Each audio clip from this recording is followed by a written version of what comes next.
Everything you do today, how you lead, how you respond to pressure, how you show up when it matters, it has roots that often go much further back than you may even think. And most of us have never really stopped to reflect on what we might still be carrying from our childhood. And that's what I would like to share with you today. My name is Neila Haj, and this is my story. I left my home country in Lebanon when I was only 4 years old. And by the age of 12, I had already started over in 3 different countries. And each time I did what I had learned to do. I adapted, I fitted in, I kept smiling, and I just kept going.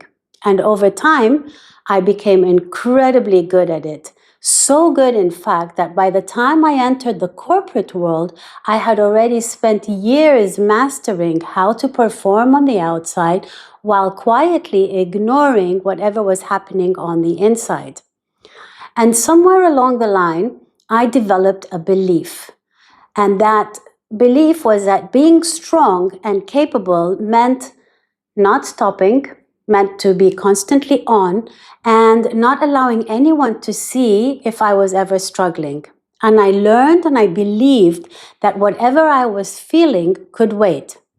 And that got me through 30 years in multinational corporations, in global roles, leading international teams, a really successful career. But what I didn't realize was that every time I adapted, every time I kept pushing through, I was reinforcing the same pattern to keep going and to suppress my inner feelings and emotions. And that pattern, it served me for years until its cost became impossible to ignore. So the beliefs and the subconscious patterns that we develop over a lifetime, they don't just stay in our mind. They influence our emotions, they influence our decisions, our confidence, and even our physical well-being. Sometimes they can sound like, I'm not good enough, or I have to constantly prove myself, or I always have to keep everyone around me happy. And other times they can show up in different ways, such as in brain fog or in body tension, muscle spasms, and feeling exhausted. Actually, feeling exhausted is very common. And I was soon about to discover all of this for myself. Because somewhere during my career, my body started to speak to me. It was speaking to me very softly at first, and then it started to become much louder. Mostly it was body aches and muscle tension. And something in me was asking for attention. And at the time, I had no idea what it was. I had spent my whole life being strong, pushing through, accomplishing my tasks, and for decades, that served me very, very well until it didn't. I had been so focused on performing and holding everything together that I had completely lost sight of my own well-being. And it showed up at work in various ways. So I was still getting my work done, but it was taking me much longer, and it was taking more out of me than it ever had done before. My motivation levels had dropped and basically disappeared. And things that once felt very easy suddenly felt extremely overwhelming. And some days I felt the brain fog was so heavy that I could barely concentrate and focus clearly.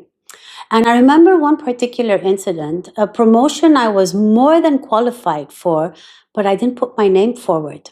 I was so mentally exhausted and I retreated. So I was showing up, I was performing, but on the inside, I was operating at a fraction of my actual capacity. And it was around this time that I began studying hypnotherapy. I wasn't planning on leaving corporate world at that time.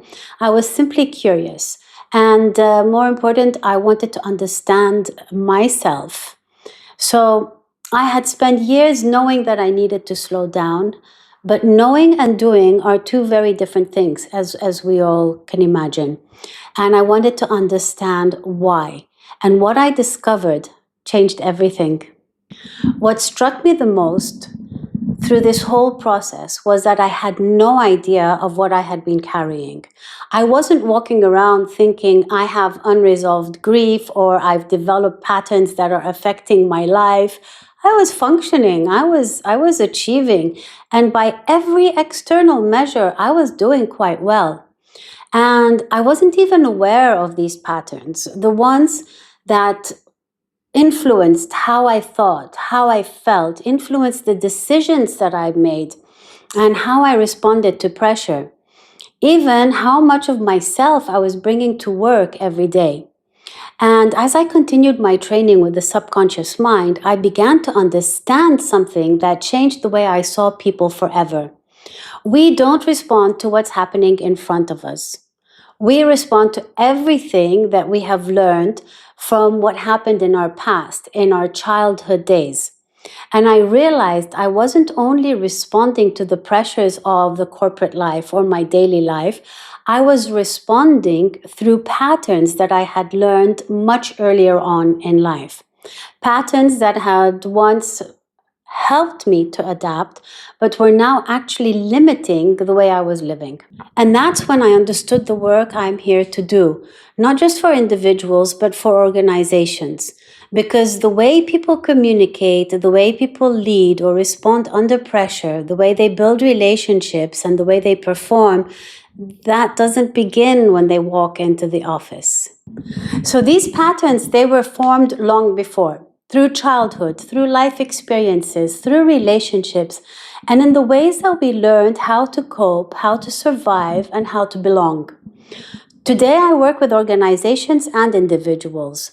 I partner up with companies by working alongside their employees. So a few dedicated days a month, supporting them through experiential workshops, somatic work, subconscious awareness, and providing evidence-based daily tools that they can use to alleviate the stress and the pressure and the anxiety.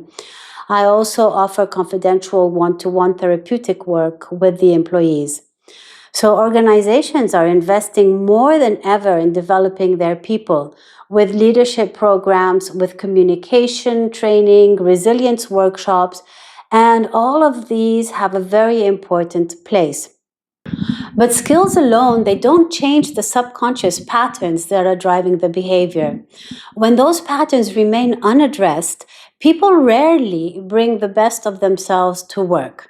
Ideas can remain unspoken, confidence is held back, creativity becomes limited, energy is spent coping rather than contributing, and performance is never quite reflective of what people are truly capable of.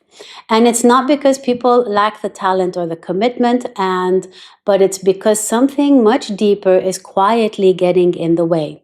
And that's the work I also do privately with individuals who know that something isn't quite right, even if they can't fully explain it.